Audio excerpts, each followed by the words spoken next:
सलाम, नमस्ते, सत श्री अकाल। मैं हूं रजा और आप देख रहे हैं रजाग्राफी। लगातार 2 दिन से आपको हर अपडेट दे रहा हूं, विद प्रूफ अपडेट दे रहा हूं। अब आपको बहुत बड़ी जानकारी फिर से दे देता हूं। इसी बीच में और कुछ भी अगर हो जाता है इस रिपोर्ट के दौरान और पेश करने के दौरान तो इंतजार कीजिएगा, रिपोर्ट आएगी, जरूर आएगी। बस हमारे चैनल के साथ जुड़े रहिएगा। हमास ने ऐलान कर दिया है जंग का। जी हां दोस्तों, जहां पर हमास ने, आपको पता है, 130 रॉकेट तेल अवीव पर यानी इजराइल की राजधानी पर दाग दिए। अब ये मत पूछिएगा, ये मत सोचिए, ये तो बहुत दूर की बात है, कितने मरे, कितने रॉकेट गिरे।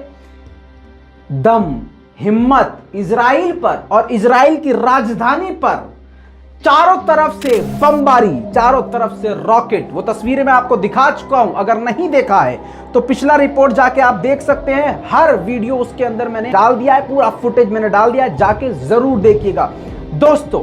अब मैं आपको बता दूं, हमास के लीडर ने आखिर, ये सबसे लेटेस्ट बता रहा हूं आपको, अब जो इसके बाद बताऊंगा ये आगे पीछे की बातें हैं, लेकिन सबसे लेटेस्ट आपको शुरुआत में बता रहा हूं कि हमास के लीडर ने ऐलान जंग कर दिया है। ये कब हुआ है? जब ईरान के सुप्रीम लीडर ने दूसरी तरफ ईरान के नेशनल टेलीविजन पर दुनिया के सामने आकर कहा कि इजराइल टेररिस्ट मुल्क है, इजराइल दहशतगर्द है, इजराइल शैतान है और लातों का भूत है। ये बिना लातों के नहीं मानने वाला, हथियार रखने वाला हथियारों की ताकत ही समझता है। जोर दिखाने वाला जब सामने वाले को देखता है कि उसके पास भी जोर है, ताकत है, तो ही वो संभलता है। इसी के साथ सुप्रीम लीडर ने यह भी कहा कि फिलिस्तीन को अपनी ताकत को बढ़ाना पड़ेगा, हमास को, गाजा को अपनी ताकत को बढ़ाना पड़ेगा। जिसके बाद से, जी हां, जिसके बाद हमास ने यह ऐलान कर दिया। इसी बीच में नेतन्याहू ने अपने ऊपर हुए हमले के बाद यह स्टेटमेंट जारी किया था कि अब हम हमले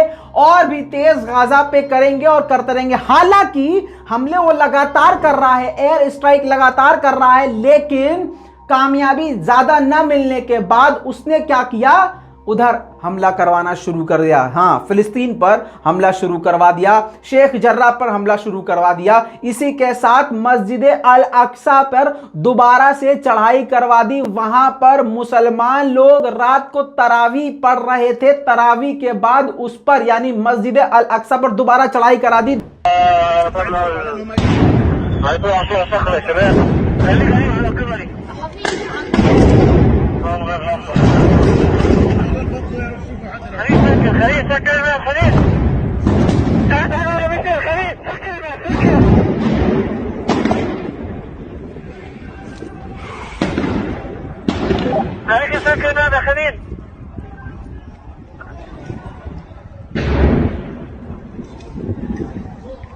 दूसरी तरफ, एक तरफ इबादत हो रही है, दूसरी तरफ फिलिस्तीनी लोग प्रोटेस्ट भी कर रहे हैं और सामने से इजरायली लोग भी हैं, यानी जियोनी भी हैं और जियोनियों के साथ मिलिट्री भी है और पूरी तरह से कभी आंसू गैस के गोले छोड़ रही है, कभी पैरों में बम फेंक रही है। ये सब चीजें एक तरफ चल रही हैं, लेकिन मैं आपको बड़ी बड़ी बातें बताने वाला हूं। हमास के लीडर इस्माइल हनिया ने कह दिया है कि किसी भी तरह से जैसे मर्जी अब इजराइल आ जाए। दोस्तों, आपको लग रहा है कि इजराइल, ठीक है, इजराइल ताकतवर है, लेकिन इजराइल कितना डरपोक है आज आप सारी वीडियोस में देख चुके होंगे। कैसे घरों के अंदर दुबके हुए हैं, गाड़ी के नीचे भाग भाग के छुप रहे थे। वो सारी तस्वीरें 2 दिन से आप लगातार देख रहे हैं। लेकिन अब आप ये समझ लीजिए इजराइल का डर, कि इजराइल ने अपनी सारी फ्लाइटों को बंद कर दिया है, एयर स्पेस को ब्लॉक कर दिया है। दोस्तों, आपको बता दूं, इजराइल का बेहद बड़ा नुकसान हुआ है। जो थंबनेल पे आपने देखा है वो एक लाइन है, लेकिन अंदर आपको कितनी सारी खबर दे रहा हूं, इसीलिए कहता हूं कोई भी वीडियो मिस मत किया कीजिए।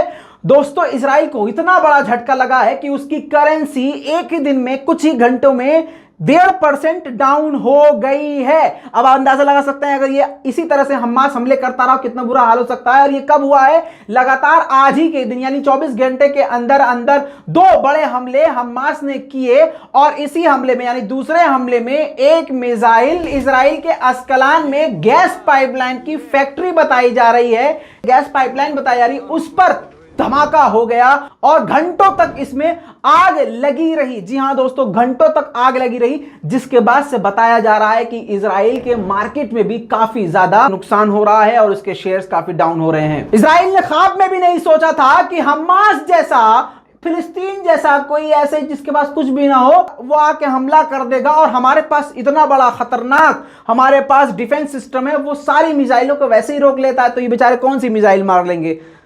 लेकिन भले ही मिसाइल रोक पाया हो, लेकिन सारी मिसाइल नहीं रोक पाया, और इतना डर बैठ गया है कि इजराइल ने स्कूल और कॉलेज को बंद करने का ऐलान कर दिया है, क्योंकि उसे डर है कि हमास अभी और भी हमले कर सकता है। हालांकि डर उधर के लिए भी है, लेकिन उधर तो डर ही नहीं है, डर तो सिर्फ इधर है शैतानों में, उधर तो डर नहीं है। शहादतें तो वहां हो रही हैं, एक एक दिन में 10-10, 20-20 फिलिस्तीनी मर गए हैं, लेकिन वहां मौत का खौफ नहीं है, क्योंकि वो अब आर पार की लड़ाई छेड़ चुके हैं और जीने मरने को तैयार हैं।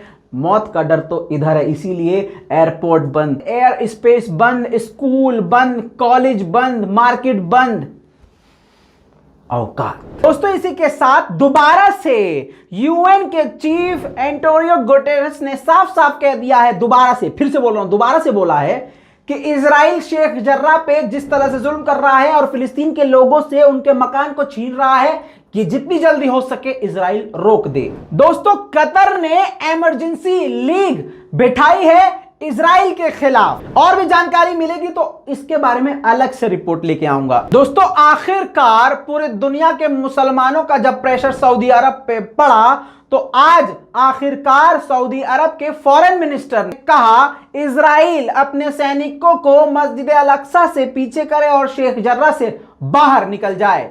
ये सिर्फ दिखावा भी हो सकता है, क्योंकि खुद फिलिस्तीनी इस बात से दुखी हैं कि सऊदी अरब उनके लिए नहीं स्टैंड ले रहा। दोस्तों बयानबाजी सब कर रहे हैं, लेकिन अब बयानबाजी सब कर रहे हैं तो किसके बयान ज्यादा बेहतर हैं समझ लीजिए। मोरक्को ने अरब लीग में यानी मीटिंग में यह बात कही है कि फिलिस्तीन को डायलॉग बाजी की जरूरत नहीं है, फिलिस्तीन को फील्ड में जरूरत है, फील्ड में। दोस्तों उधर से तुर्की की संसद ने यह बात सबने मिलकर कही है, पक्ष हो या विपक्ष हो, एक साथ खड़े होकर सबने कहा है कि रमजान के इस पाक महीने में मस्जिद पर, हमारे पहले किबले पर जिस तरह से इजराइल ने हमला किया है, इसको बर्दाश्त नहीं किया जाएगा और किसी भी हाल में मस्जिद अल अक्सा को तुर्की बचाएगा। इसी के साथ एर्दोगान लगातार 2 दिन से दुनिया भर के मुस्लिम कंट्रीज से बात कर रहे हैं। अब आज रात की जो अपडेट है वो ये है कि उन्होंने मलेशिया और कतर के लीडर से भी फोन पर बात करी है। इसी के साथ उन्होंने ये भी कहा है, बयान दिया है, बहुत बड़ा बयान दिया है, जिसके बाद से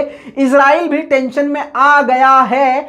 उन्होंने कहा है कि पूरी दुनिया के मुस्लिम कम्युनिटी और मुसलमान तुर्की से एक्शन की उम्मीद करते हैं और हम मजबूर हैं कि अब इजराइल के खिलाफ कोई एक्शन ले। दोस्तों अब इस वीडियो के आखिर में सबसे बड़ी अपडेट, लेटेस्ट अपडेट आपको दे रहा हूं। यूएन की आज की मीटिंग में जो रात को हुई है, कोऑर्डिनेटर ऑफ मिडिल ईस्ट यानी मिडिल ईस्ट का जो पूरा ग्रुप है, समूह है, मिडिल ईस्ट के पूरे समूह ने, पूरे ग्रुप ने इजराइल को खुली धमकी दी है कि जितनी जल्दी हो सके ये अपनी बकैती बंद करो, ये सारे हमले बंद करो और ये जुल्म बंद कर दो। दोस्तों आखिर में जान लीजिए, पूरी दुनिया में सोशल मीडिया पे तो आवाज उठी रही है, हालांकि सिर्फ सोशल मीडिया की बात नहीं है, अब एक्शन की जरूरत है। दोस्तों अब पूरी दुनिया में 3 ऐसी जगह हैं, 3 ऐसे देश हैं जहां के लोग सड़कों पर उतर आए हैं। पहला है तुर्की यानी इस्तांबुल, दूसरा है लंदन, जी हां लंदन में भी लोग सड़कों पर उतर आए हैं, और तीसरा है जॉर्डन। जी हां दोस्तों, खतरनाक तरीके से प्रदर्शन